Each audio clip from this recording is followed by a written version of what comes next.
Yeah. I think you should give context on how the model works. Or do you want to also touch upon how big is the volunteer network? What are the new things that we're trying to do? We're trying to leverage people who have already cleared these exams. Every 5 students who prepare for JEE will be having a mentor from an IIT Madras. Everything is run through a digital system. Always you'll be having that one senior who have cracked this, who has recently graduated or who have recently cracked the exam, who will be always nudging you, pushing you. In a country like India, they're not optimizing to innovate or be creative as much as possible there.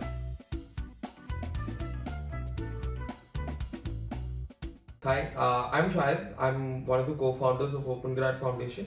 With Sari here, he's also my co-founder, and so very simple. I think the whole idea behind why we wanted to come together and share what we've been doing is just that we felt that there is a lot of content out there, but very less content specifically about social sector or just about someone in India who's young and who's trying to start up in the social sector. So we just thought that we're doing a lot of exciting and interesting stuff, so might be a good way to share them across, and just thought that like a Q&A, simple Q&A kind of thing would like actually be like a little entertaining for us as well while we're doing, and maybe like we're able to bring out some good insights and things that we've been going through.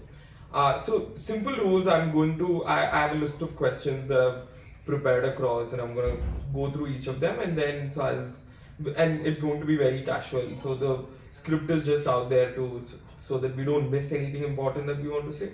Otherwise, it's gonna be like almost very casual, and we're just gonna talk through all of it.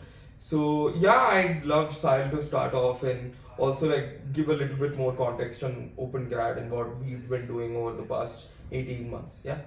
Sure. So myself, Sahil, I am one of the co-founders of OpenGrad Foundation, and through OpenGrad Foundation, we are building India's first free and community-powered entrance coaching platform. So this is what we have been telling right when we started, but still, to shed some more, context into that. Mainly because it's not like a lot of people have tried this community-powered thing in entrance coaching specifically. Why? Because usually when you hear the word entrance coaching, the image that comes to your mind is like a classroom with one teacher. A lot of toxic memories. A lot of toxic memories. And things like that. Definitely. And even if it's an online setting, it will be like one teacher who will be taking a webinar which will be attended by like 10,000 of students. And you're just logged in. You're exactly. not going to do anything about it. So when you talk about community powered, so those who have been associated with any of the force communities, the free and open source communities, they might know there is this culture of a lot of people, like-minded people with a common mission of doing good, coming together. They brainstorm, they teach each other. This culture of peer-to-peer learning, which is having a huge potential, which is inexistent in the coaching ecosystem.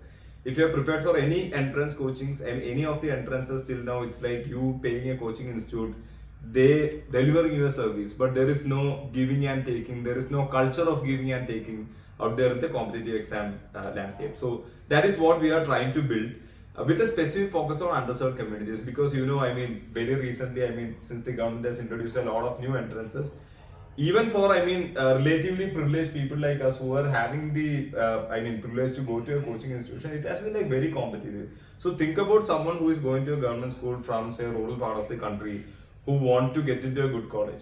I feel like it's a crime to send a child to say school for like 14 years, and at the end of 14 years you are telling them now you have to compete with the students from cities like say Mumbai or Delhi who are having access to lakhs worth of resources, and you have to get into a good college. Absolutely. And I think another thing like what we were discussing yesterday also, it's like it's so hard even for everybody who has like anybody who's like say from the most privileged backgrounds also, it's so hard. It's like cracking an entrance, and not just about having the resources or the capacity to learn, but just the whole mental process that goes into the rigor that goes into it. It's just a very hard couple of years for a student to navigate unless he's like guided in the right sense, unless he's clear and things like that. So I think with OpenGrad, what we're trying to do is we're trying to leverage people who have already cleared these exams. So there are every year people write these exams, they crack it, they get into all of these best tier 1, tier 2 colleges, and they're studying there. Now all of these students they have immense potential to give back to the community who are writing the exam in the next year. So that was the very basic idea, and I think that's what we're trying to do. Exactly. So the people who are watching this, you should ask this question to yourself. Say, if you are given a bunch of like 5 students, say for example you have cleared the medical entrance and you have done your MBBS, you have cleared your engineering entrance, you are doing your engineering, you have cracked your say CAT, you are doing your MBA. If you are given say 5 students who are having, I mean, say no idea or say limited knowledge about higher studies opportunities, entrance exams, etc., will you be able to help them with navigating through that journey? The answer is yes, we can. I mean, personally, we have done that in the past. And while starting OpenGrad Foundation, we are trying to do that at scale, bringing together a lot of people from, say, top tier institutions in the country, acting as volunteers who will be supporting each other.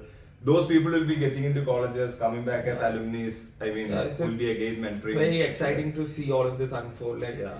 how every year more batches come in, more batches pass out of colleges as well. So very excited to see how all of this will pan out in say 5-6 years. And one very key interesting point, I think everybody keeps asking us why we've been doing this, what keeps us going, and I think it's crazy how the community, when I say community, I mean students who volunteer with us, our mentor network, our content creators, all of these people are crazy excited about the work they do. They want to create impact, they want to contribute as much as possible, and that is solely because of the personal trauma they had while they were doing coaching. Because there's this thing about people do most volunteering either for religion or it is related to personal trauma.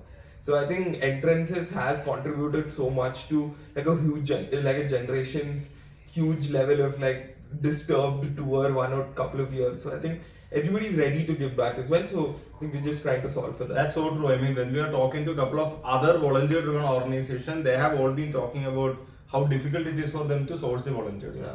But for us, it's very easy because the moment you tell a volunteer that we are supporting someone for the entrance coaching, they know that what it takes to crack an entrance, and it's very relatable for them as well. That's Absolutely, yeah. So we have a very particular topic for this talk, and we're gonna run through that. There are a couple of reasons why I've chosen that particular narrative or that particular topic for it.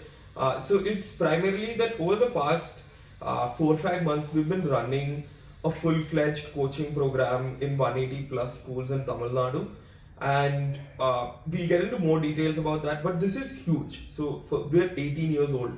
We are very fresh into social sector. This is our first government partnership, and it's almost like government partnerships is like your gold standard if you're like a social sector organization, because end of the day, what you want to see in the society is like a long-lasting change, a long-lasting system, and that is done using governments only. So we've been fortunate enough to work at this early stage itself with Tamil Nadu government and also do something of this huge scale. And it's very interesting because all of these 180 schools, everything is run through a digital system. We've never visited even one of the schools. All of it has been run, all of the students have been connected, the faculty has been trained, the teachers have been trained. Everything has happened through an online mode, say like your regular Zoom call. It's like we're still in COVID zone. But and that's very exciting, at least for in my head. I'm like, that's somehow we've been able to work with government. There are people who are traditionally say anti-technology. People talk about how government or government schools are not like very technologically friendly. We've been able to do it. So our topic for today is that we're going to primarily focus on how we've been able to set up a scaled project of this sort and how it's been working with the government over the past 3-4 months in Tamil Nadu. So I'll just go ahead and introduce the project, what we're doing there, what is the overview of what's happening in these 180 schools. Yeah, so giving an overview about the project, I'll tell you like what we were doing before collaborating with the government. So Tamil Nadu has been our first government project, which happened like around 4 to 5 months back. And ever since it has happened, I mean, it was that influx point where we started scaling. I would say, I mean, people are crazy with the word scale, but we are not that fascinated with the word scale that much. But still, a lot of students started coming in. Till then, we were partnering with other non-profits working in the education sector. Say, for example, Teach for India is having a lot of students who are in the schools, so they'll be having a lot of networks. We are trying to leverage those sort of networks to get in the students. But then we badly wanted to do it with the government to see if the systems will be, I mean, if the government will be receptive to a system like that of ours. Because ultimately, I think for most of the non-profits, the ultimate goal is to collaborate with the government. Absolutely, yeah. And actually, the government should take over the kind of projects which we are doing, and then the OpenGrad Foundation can shut down and we can peacefully retire. So that's the ultimate objective. I mean, all these things has to be ultimately taken over by the government and has to be given to all the students. So when it comes to Tamil Nadu government, so ever since we started OpenGrad Foundation, as Shahid has mentioned, 18 months back, we have been knocking the doors of a lot of government officials. We are trying to crack that one government through which we can access a lot of schools and run our programs at scale. We were very confident about the product, and the product is the entire mentor-mentee interactions, all the quality educational resources which we have prepared, the entire SOP and systems which we have built in place to deliver the coaching, etc. But nothing was happening, and also we were unsure as to whether we are matured enough to work with the government, to be honest. Absolutely, yeah. So our first Super cohort nervous. was a CAT cohort, and CAT cohort, the number of students were like 80.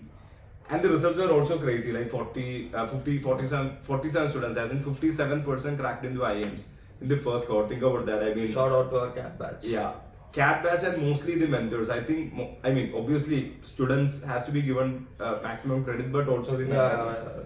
And also, they came in, we're like, okay, we want to do this. They have come in, they've believed in the vision and they've done the work. So. Exactly, because that's the time when nobody knew about OpenGrad. And you, not claiming that now it's like in that level, but at least very less to show somewhere. yeah, exactly. And that at that point of time, the mentors trusted us, and that resulted in the success. But when it comes to so initially OpenGrad got incubated with the Nudge Foundation and the NSRCL IIM Bangalore.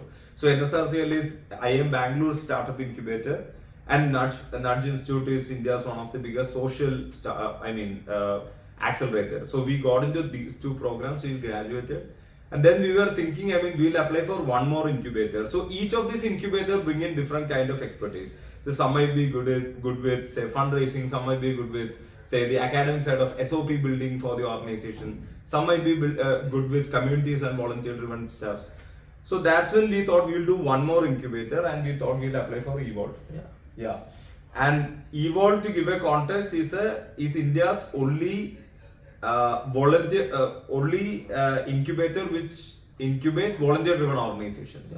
So they are into organization which leverages volunteers for social very good. clear. Just people who are Just working with volunteering. volunteering. So they have their own theory of change that they want to make every Indian volunteer and things like that. So this is part of their bigger game. Yeah.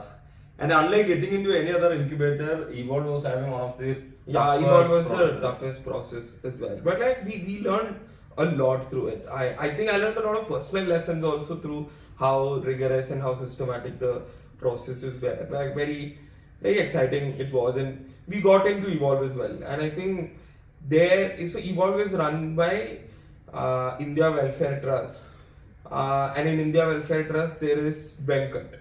So I think Venkat has been like the pivotal person who's been that fulcrum when we wanted to crack Tamil Nadu. And I think Sahil, you should add on to how it works. Yeah. So I'll give a small context of Venkat as well. So Venkat is a veteran in the social sector. So he's an IIM Ahmedabad alumni. He's a veteran in the corporate. Resigned from there, and he was the founder of Give. And Give is one of the crowd, say just like Keto, Milap, etc. Give is also one of the biggest crowdsourcing platform which he started in early 2000s, I guess. And post that, he is now the principal trustee of India Welfare Trust. He's allowed into philanthropy. He gets in a lot of his networks to contribute to the social sector in a lot of ways. And Venkat, I would say he's a no bullshit man in the sense.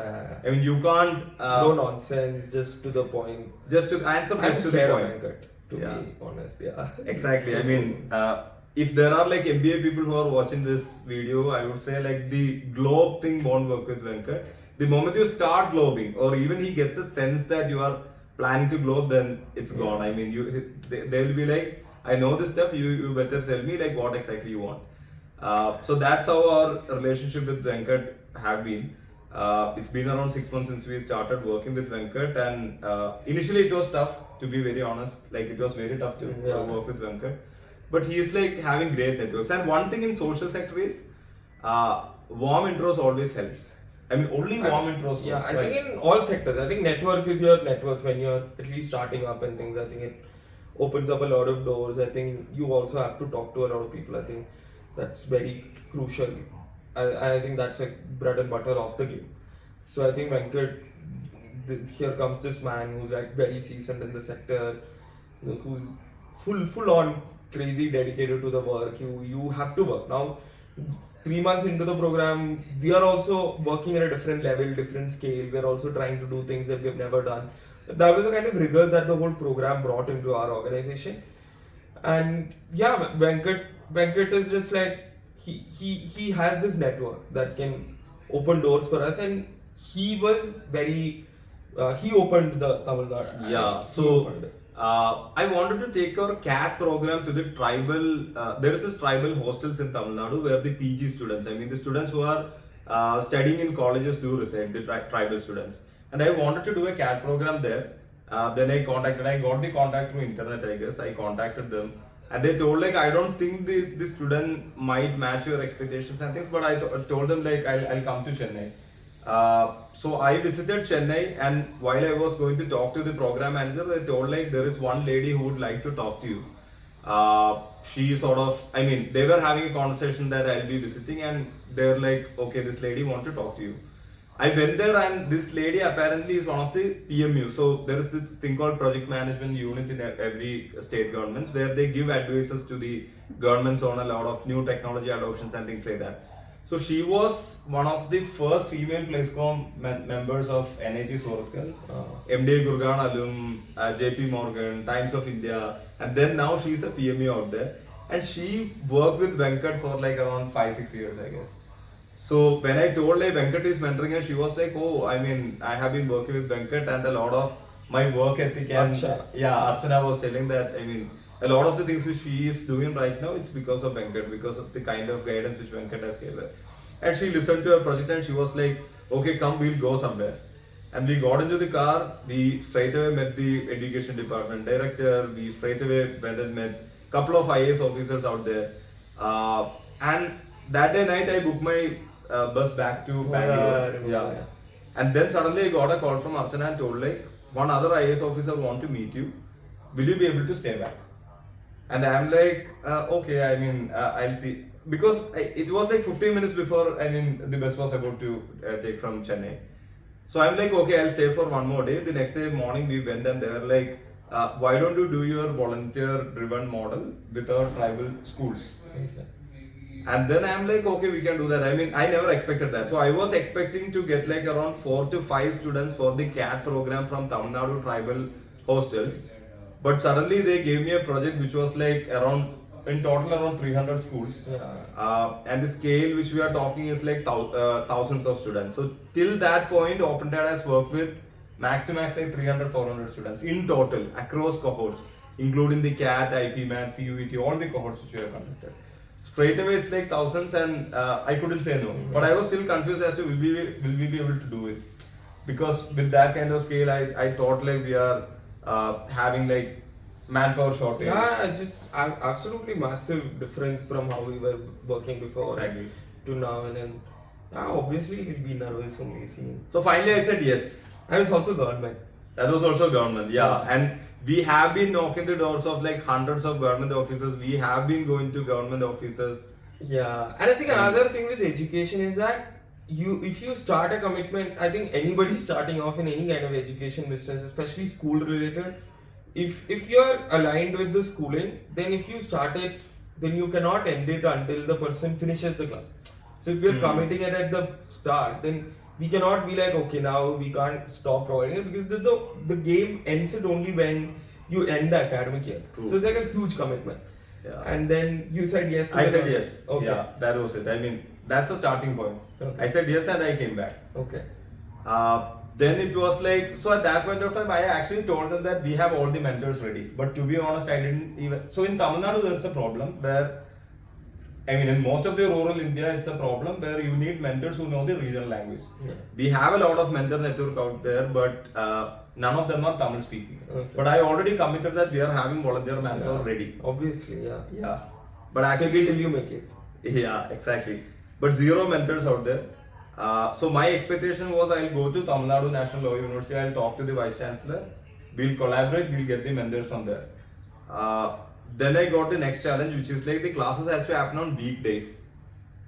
And yeah. I think you should give context on how the model works otherwise, so that people can understand what's the weekday scene. Exactly. Just like very simply like step 1, step 2, step 3. True. So how does the program work? So in OpenGrad, we leverage volunteers, say volunteers from tier 1 colleges who teach the students, who mentor the students. So there will be faculties, there will be mentors. So every 3 to 5 students will be having a mentor. Say for example, if you are preparing for JEE, every 5 students who are preparing for JEE will be having a mentor from an IIT Madras, say for example. So think about that. You always will be having that one senior who have cracked this, who has recently graduated or who have recently cracked the exam, who will be always nudging you, pushing you. On the other side, there will be a faculty who will be teaching you stuff. The mentor won't teach you, the mentor will push you, the faculty will teach you. So this is how it works usually. And the classes happen on weekends because the college and all online. All of this is all online. We have a platform where the classes happen, where the resources are live. There's the mock test, your regular textbooks. Everything is on the platform. Like any other edtech you subscribe to, you see an app or a platform, right? So similarly, we have an app and a platform. That's the medium through which students access all of these networks. Yeah, back to weekend. Yeah, so all of our classes used to happen on weekend. And I was thinking we'll collaborate with Tamil Nadu National Law University, but now for at least for content delivery, that's not happening. Straight away I talked to, so I randomly connected with someone on LinkedIn. So someone from NUAL, so NUAL's National University of Advanced Legal Studies Kochi is also a national law university with whom we have already collaborated, and we were running an all India batch. I mean, people from across the country, around 150 students were being trained through that program. So one of their alumni randomly texted me like around a year back, and she was very interested with what we were doing with OpenGrad and things like that. And she is from law background and she is having a lot of advocates and lawyers in her connects. So I just texted her, can you help me out? I mean, we have said yes to the government, but now we don't have faculties. We can't make use of the students as well because weekdays they won't be able to do because they have classes. Suddenly she gave me, so she was also a faculty in TNNLU, Tamil Nadu National University back then. The lady whom I'm talking to, whom I connected in LinkedIn, she gave me contact of one of her students who recently graduated from TNNLU. She created a WhatsApp group, and within like, you won't believe me, I mean within like 30 minutes, 20 people joined the group and 20 people were ready to take the classes pro bono for the students. Yeah, this is exactly what I started off with. So I think it's crazy how much people are out there who are ready to give back to this community, and think of how crazy businesses have been built on top of it. Like the industry is toxic. Nobody needs any introduction. Entrance or coaching is so much toxic out there. And then you have students who like, we got so many students in just 30 minutes who are ready to teach pro bono. Now there is so much that the community is ready to give back just because there is so much, they have gone through so much and they know that there is like a real need that the students are facing, especially in the backgrounds of the communities that we work with. So teachers started coming in and I mean we started. So in the schools there is something called a high-tech lab facility. So in all the tribal schools the government has installed. It's a fabulous project. So the Tamil Nadu government is, I mean, I would say they are pro-technology in the sense if we tell that there are some gaps in some of the schools, they are ready to fix it. They are always prompt. So the government program management team was always prompt and they were working with us hand in hand. Because ultimately we are not working on ground. So this was like very crucial. So whenever there is an issue, whenever you feel like the teacher is not responsible, it's not just the students. So motivating the students is one factor. What about motivating the teacher? Yeah. What if both the student and teacher don't know how to access the platform and access the content? So you have to train the teachers. Again in their regional language. You have to train the students, you have to motivate the students, you have to give them orientations. Anyway, the first class happened and we had a lot of learnings from the first two classes because attendance tracking was a mess. A lot of people couldn't join because they couldn't understand the platform and whatnot. I mean, yeah, anything you can imagine. I remember students learning outside the classroom in phones of teachers, not using the facilities available in classroom because they also were not clear it's something new that is happening to their thing. Students also do not know that should I be doing this inside my computer lab, things like that. Then just teachers are also given a new task now. There is a new task. We are also like obviously nobody likes to be given more and more work. So they're also like, oh, now we have to do this also. So I think the first two sessions were just a lot of chaos, but a lot of good learnings. And one thing that was consistent was because their project management team, the government's team, they were able to still make sure everybody joins in, everybody was putting efforts to join, like trying. Like people were messaging that they were not able to join the class. It's better than nobody doing anything about it. Yeah. Yeah, so first 2 days I remember, yeah, crazy. Massive amounts of groups also coming up on WhatsApp, like 1, 2, 3, 4, 5. Yeah, it's so crazy. Yeah.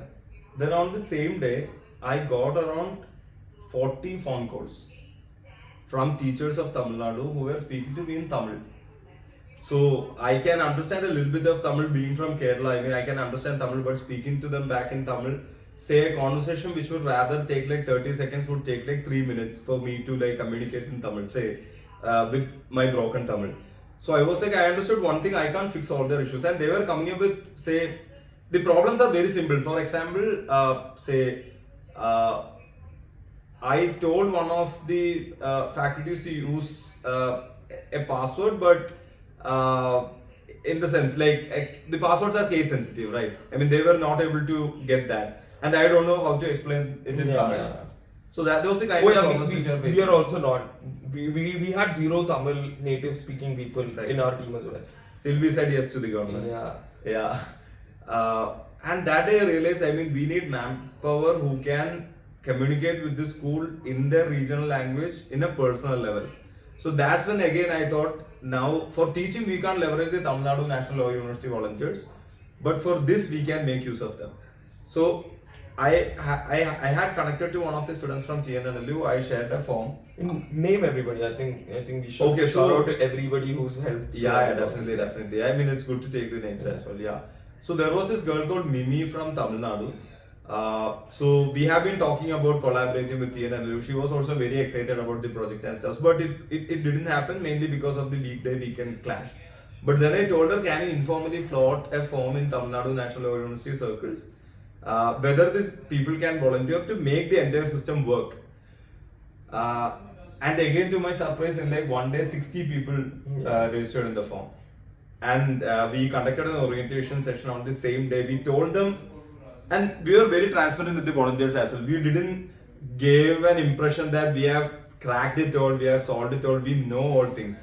It's like we told them, this is where we are lacking. We are also new to the sector, 18 months into the sector. We will do it together. And I mean, a lot of people started.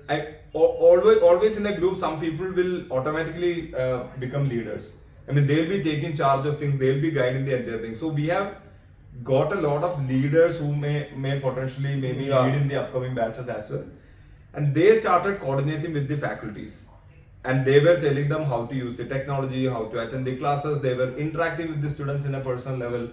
And this is a USP of OpenGrad Foundation as well. I mean, with all the other coaching, the thing is, especially in government projects, so it's always a tick mark for, I don't want to blame the government. I'm not talking about one government in particular, but usually for systems. Yeah, I think one thing we both very clearly identified in social sector, like being in social sector now, like over the journey, one thing that has been like very crazy for us is we were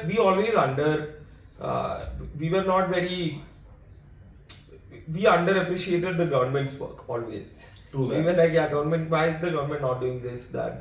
But the moment you are closer to say how you understand how the system works, it's absolutely so crazy how they're able to do things. I mean, there are definitely a lot of places where they can improve and things like that, but it's absolutely crazy. At least it's built for stability. Yeah, they are optimizing for stability. That's the whole thing. Because in a country like India, they're not optimizing to innovate or be creative as much as possible. Their first and foremost primary objective, I think in all countries for that matter, is stability. Stable systems that are equally distributed everywhere, things like that. So Yeah, definitely no blaming the government anywhere. No blaming the government, Yeah. but again, I mean, compared to all the other coachings which even the governments have worked with, non-profits which have worked with, one unique factor. So during one of our classes, one of our mentor-mentee interaction, Krishnapriya IAS from Tamil Nadu, she joined the call,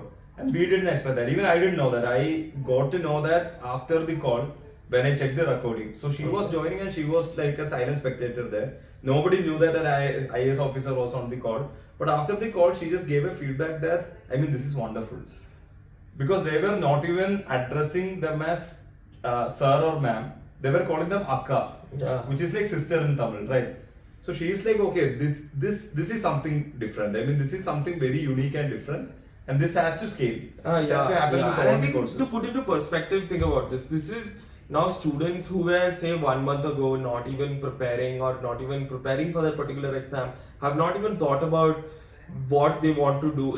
Like very less clarity about their career and things, and now they're in direct conversation with students of, say, the best universities, best colleges of the country, and they're constantly talking like a friendly senior. And I think that's a crazy opportunity for the students also. I mean, they crack the entrance, not crack the entrance, but just that now they're able to reach to them, talk to them directly is just itself like a huge opportunity and growth. Yeah.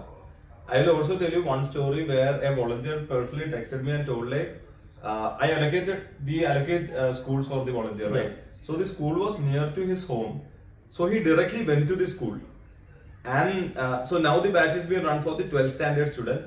He directly, I mean, we asked them to do an online interaction, but he took the efforts to go to the school, interact with the teachers, and he interacted with the students. He made them understand about the kind of opportunities that a national university getting an admission in the NLU will give to them, the kind of exposure that gives to them. He also interacted with the 11th standard students who will be doing Grad next year. Yeah. Okay, I mean, we have never asked them to do any of this, but he was telling me this. Okay, we went there, they were having lack of clarity as to what's the kind of opportunities that a law career in law can give. And he was showing them videos of like advocates who have built successful careers, etc., and they are like all pumped and motivated.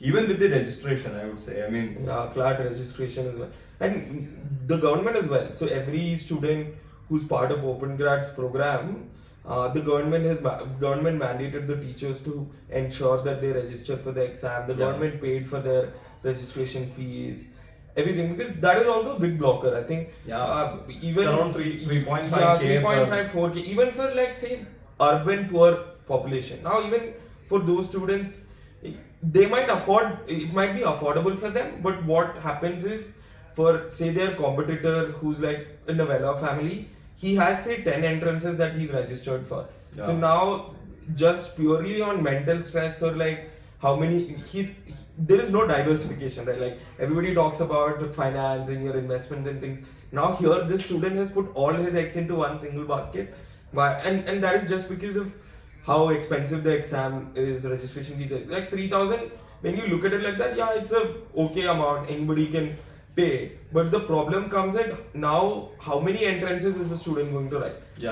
And that there are things that are not thought about much, how much it is affecting his preparation itself. He's like, definitely. Even the exam, on the exam day, I'll tell you an example. Say if you are preparing for CAT, the people who are having access to a lot of money, they will be applying for at least 5-6 entrance examinations. So if CAT doesn't happen, they are having like good enough backups. So that will ease the pressure during the examination. And competitive exams, it's all about how much you can stay calm. And you can actually stay calm if you're having a lot of plan Bs and plan Cs. And that's what, I mean, applying to a lot of colleges does to a student. So it's very important. I mean, people might underestimate that. Yeah. So do you want to also touch upon how big is the volunteer network that is working for the TN project specifically, and then also maybe give like a little bit overview on like the overall network as well? Definitely. So to start with, I mean, we were having just 4 months to work for a competitive exam as rigorous as CLAT. And 4 months is a little less. So we thought like we'll just take a small batch. In the sense, this time it's like around 650 students from across around 120 schools. Uh, Talking about the volunteer network, as I have already told, like there were around 20 faculties who joined the group. So they were mostly we were trying to stick on to like 4 or 5 faculties so that the students can also interact with the same faculty again and again. That will improve the quality of the classes. But the others were helping with content preparation. Say it's not just about delivering the classes. You also have to give them enough practice questions. See, people might say like, why don't you use YouTube? There are a lot of content out there in the YouTube. But YouTube won't work mainly because of the personal connection with the faculty. Plus, giving them say a test or an exam right after delivering the content. Plus, doing a discussion session as to what went wrong and what didn't went wrong. I'll also tell you one thing. Say you can't teach every student say across India. Consider them as like in the same belt. Say some of them might be having a reservation or a quota. So now these students might be having a lesser cutoff. If you consider them similar to a general candidate student who might be aiming for a bigger cutoff, then these students might get demotivated at the end of the day. They might not be able to score well in marks because of the kind of conditions they are coming from. So this will also demotivate the student. So it's very important to understand what's the actual goal of the student. It's important to do the goal setting for the students as well. Then comes the people who are facilitating all these steps. I talked about the volunteer network who are helping with the registration, who are helping the teachers understand the technology, who are helping the students to access the mocks and things like that. As I told you, it was around like 55 volunteers. And then now we have mapped the students as well. I mean, around 2 months back, we have also mapped the students with the mentors, where all the close conversations are happening. And also mapping. Just want to touch upon mapping. Like, remember how you talked about that one volunteer who went to the school? So we try to optimize for location, language, background, as much as parameters as we can put. But primarily, we are like always optimizing to see if the mentor is from the same regions, speaks the same language, who's as closely related to the student as much as possible. Exactly. That's why the offline interaction even happened. Like, say the school was very near to his home, so that it was very easy for him to visit the school and actually interact with the students. So we try to do that as much as possible. So Tamil Nadu alone, it's around like 150 volunteers, 650 students, around 120 schools as of now. And the next batch, we will be doing it for 8 months. From Jan mid, we'll be having more time. So it will be a comprehensive program. We are planning around first 2 months, we'll just do orientations. Just to motivate the students with what a career in law looks like. Then coaching. Law, other domains, everything. Exactly. They also have like. We also don't want to push the students into law as well. I mean, any of the disciplines. We are also doing all coaching for that matter, CUET, CAT, and everything. So. We don't want to put students. It's very important to tell the students that you should not be doing this. More than telling the students to do something.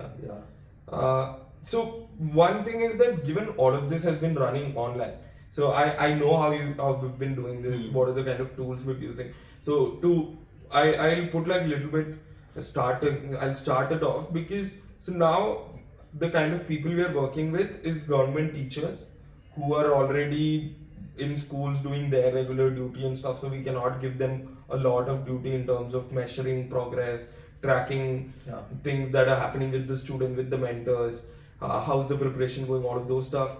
Then we have government who we have to daily report on what is the progress happening, which almost at like an individual student level.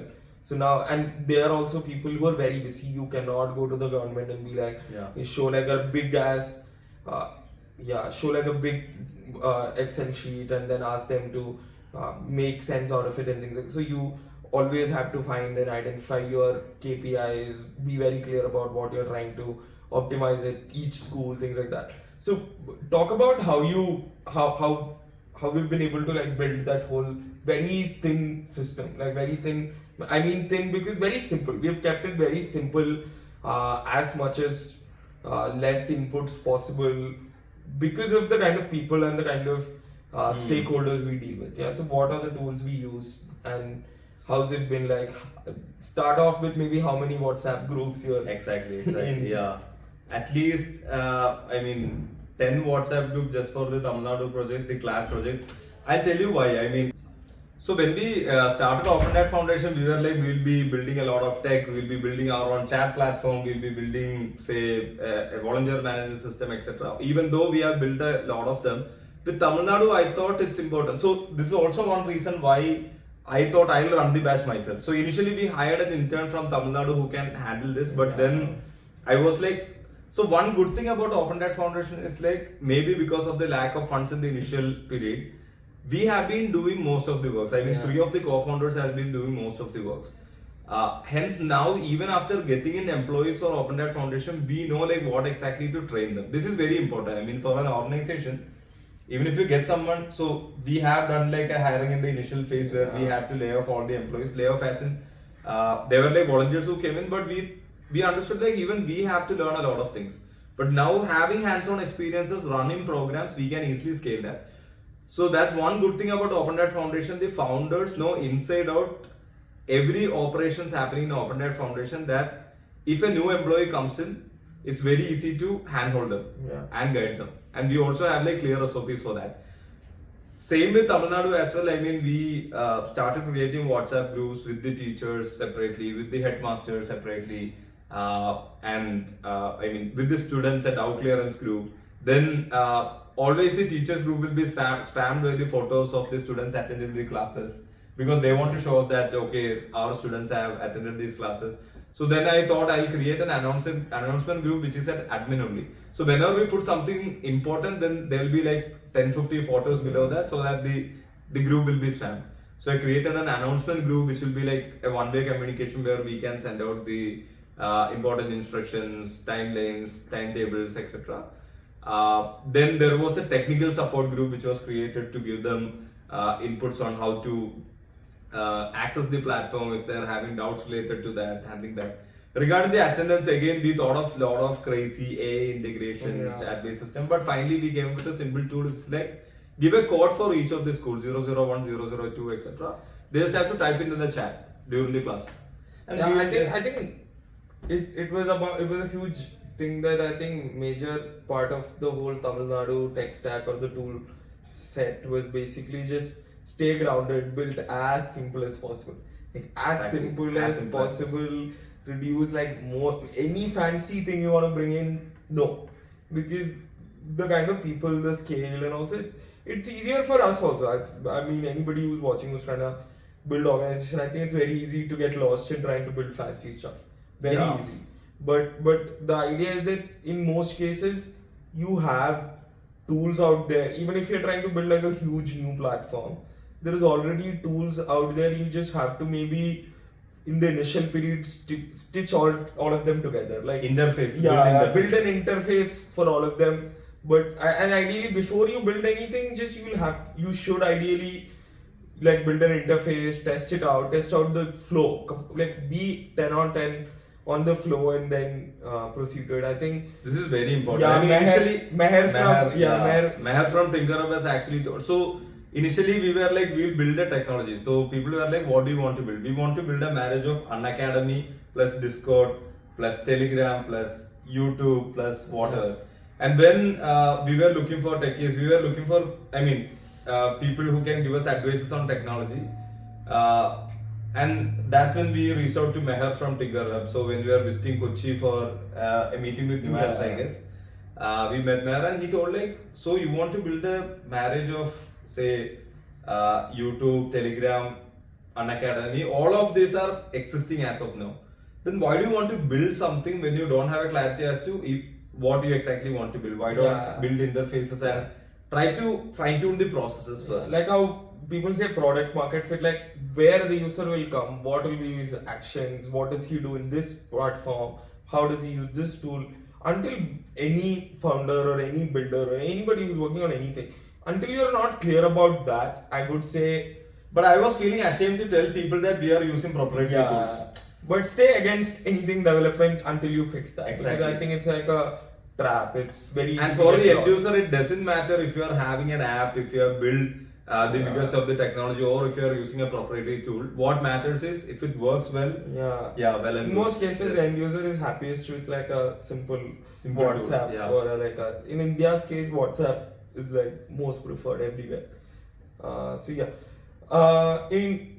think a couple of last questions. One, we've run the program now. We've finished the CLAT batch. How does it look like for the next year? What are the new things that we're trying to do in Tamil Nadu?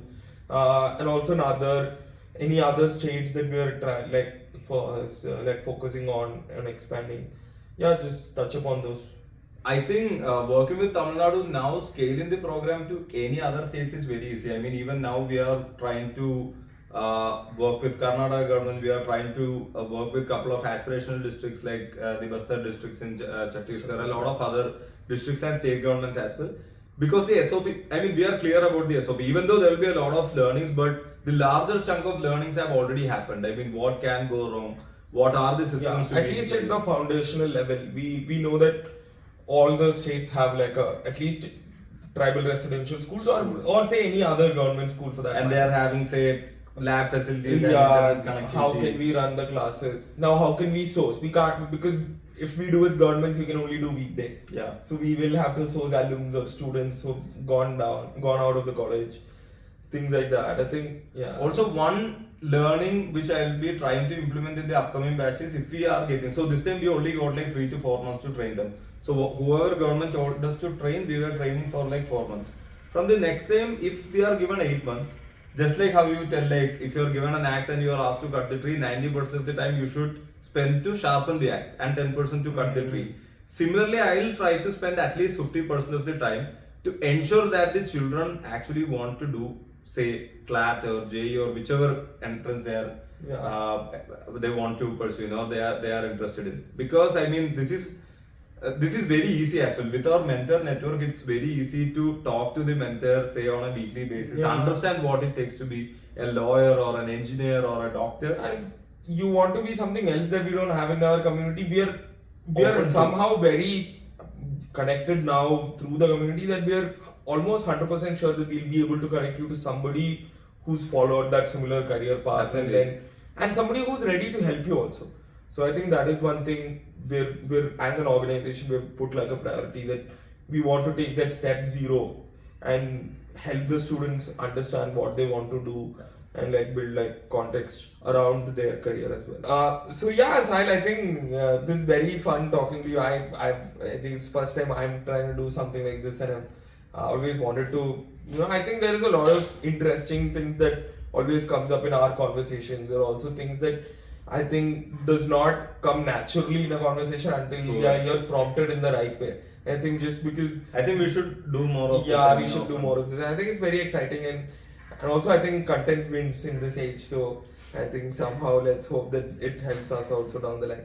So yeah, thanks a lot. I mean, if anyone has made it to this point, then thanks a lot for watching the video. Yeah, thanks a lot for watching. And next time it will be more interesting, more fun, and more chill. Yeah, thanks a lot. Thank you. Bye bye.